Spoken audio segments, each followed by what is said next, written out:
Hey everyone, welcome to ST511 Orientation to Theological Studies. I'm Tom, I'll be your adjunct instructor this quarter. I am an adjunct instructor until I finish my dissertation, at which point they'll make me an adjunct professor. Lord willing. That's what James says. Yes, don't just say I'm going to go to such and such a city and make money. Instead, say as the Lord wills. So, as the Lord wills, I'll eventually become an adjunct professor. This is fourth or fifth time I've taught this class, and I love doing it. This class is awesome because it's a lot of you. It's their first introduction to graduate studies. Some of you have been out of school for a long time. Others of you are fresh to right out of undergrad. You come from all different backgrounds. One of the great things about Fuller, and I'd like to tell you a little bit about mine. I grew up in a evangelical, really honestly kind of fundamentalist church, a Bible church, and the church I grew up in, I started attending in 1990, and I became the associate pastor at that church a year and a half ago, almost 2 years ago. So I've had a long, storied career there, but it hasn't been a uniform one. I grew up there, starting the 5th grade through high school, but then I went to the East Coast for college. I went to Davidson College in North Carolina, and while I was there, I did a lot of things, not all of them church-related, but while I was there, I attended a Presbyterian church for a while, went to Pentecostal churches, did all that. Then after undergrad, I moved to Japan for a couple of years and taught English, and while I was there, I attended a small Baptist church. It was me and about 15 Japanese farmers, so it was interesting. Great experience. Then I came to Fuller, and at Fuller you just meet people from all over really the map of evangelicalism. So that was an eye-opener as well. So the traditions of my church are basically Bible and exegesis. We at our church, people expect a 40-minute sermon each week, and they want to feel like they've learned something. So studying scriptures is huge. When I came to Fuller, I was really excited about, among other things, learning the original languages and being able to really get to it. What does the text mean?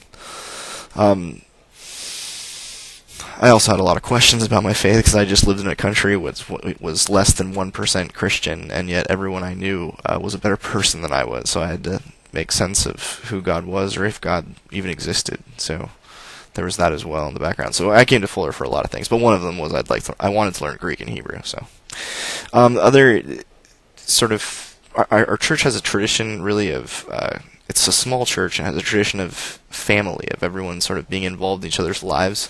What I think in the mega churches and the small group movement they call doing life together. Well, I knew that was the only way I know church. I still have a hard time being in larger churches. It's difficult for me to get to know people.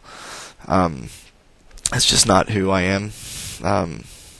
So yeah, I guess I'm not sure if that's really a faith tradition, but it certainly is my experience of church. And when, for example, when my wife and I were living in Pasadena for a couple of years, we went to Christian Assembly there, which is way larger than anything we're used to.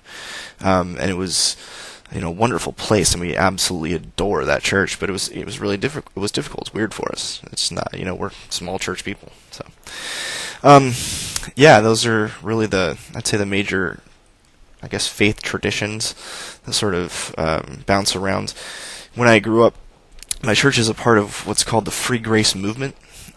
Free Grace has been critiqued by a lot of people, but probably the most famous and influential was Dietrich Bonhoeffer, who called our sort of grace cheap grace. The idea being that, God's forgiven me, and I don't need to worry about that, and there's nothing I can do to get out of His good graces, so I don't need to, be holy, really. Or I should probably, but I don't have to, And that's a very strong chord that runs through my church's tradition, and it's one that I'm not sure that I agree with. Very well, I do. It's hard. It's difficult, but it's something as a tension that I've come to have to deal with because now I've studied and I've seen a lot of different traditions. I've read Luther. I was taught that Luther said such and such growing up, and I've read him, and I know what he says. And he has some things that are kind of free gracey, and some things that are kind of like shape up and or ship out. So there's that going on. Let's see, favorite theologians. Big fan of Thomas Aquinas. He's awesome. More recently, Jürgen Moltmann and Miroslav Volf are favorites of mine.